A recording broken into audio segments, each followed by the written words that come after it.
اعوذ باللہ من الشیطان الرجیم، بسم اللہ الرحمن الرحیم۔ آج ہم شرک کی دوسری قسم یعنی شرک فی الصفات کے متعلق بات سنیں گے۔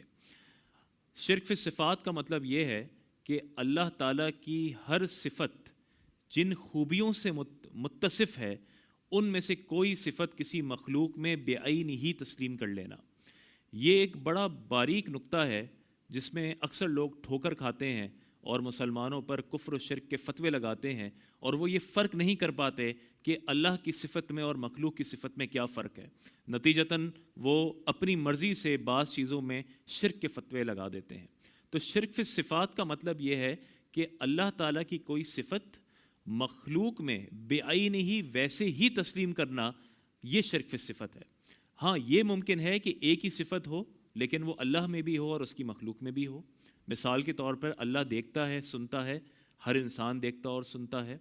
اللہ تعالیٰ رحیم ہے، رسول اللہ صلی اللہ علیہ وسلم بھی رحیم ہے، اور اس کی کئی درجنوں مثالیں دی جا سکتی ہیں کہ ایک صفت آپ اللہ تعالیٰ کے لیے بھی مانتے ہیں اور مخلوق کے لیے بھی مانتے ہیں۔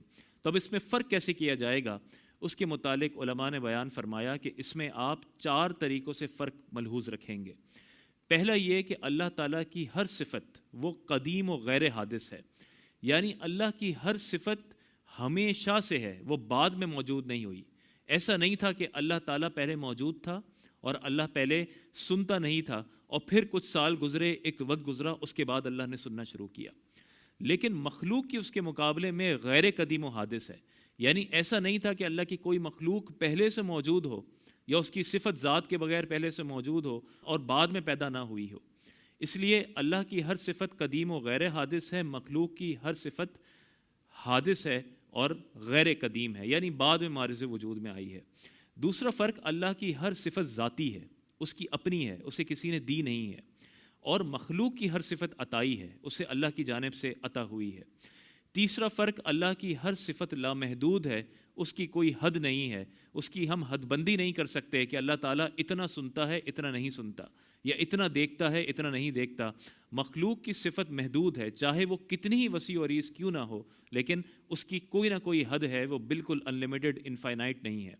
اور چوتھا یہ کہ اللہ تعالیٰ کی ہر صفت غیر فانی ہے، اس پہ کبھی فنا ممکن نہیں ہے۔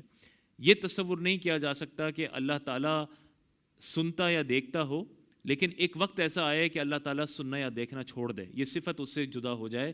اللہ کی ذات کے لیے یہ تصور نہیں ہے، لیکن مخلوق کے لیے فنا ممکن ہے کہ یہ ممکن ہے کہ ایک اللہ کی مخلوق کے پاس ایک صفت موجود ہو لیکن ایک وقت گزرے اور اس کے بعد وہ صفت اس سے زائل ہو جائے۔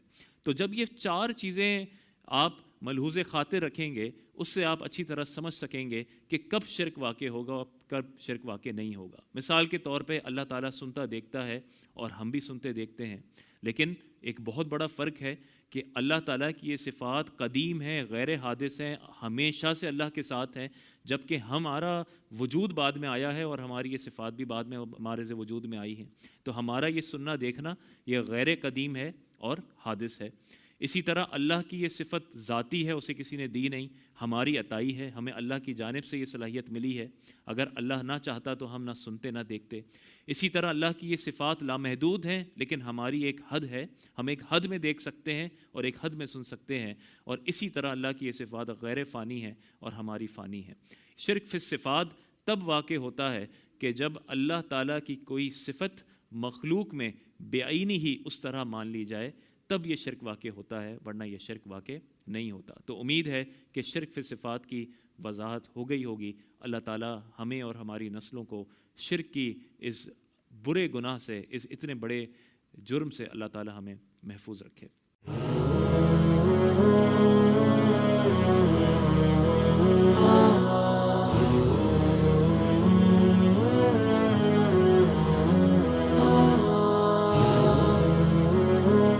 Kachi Memon Islamic Center.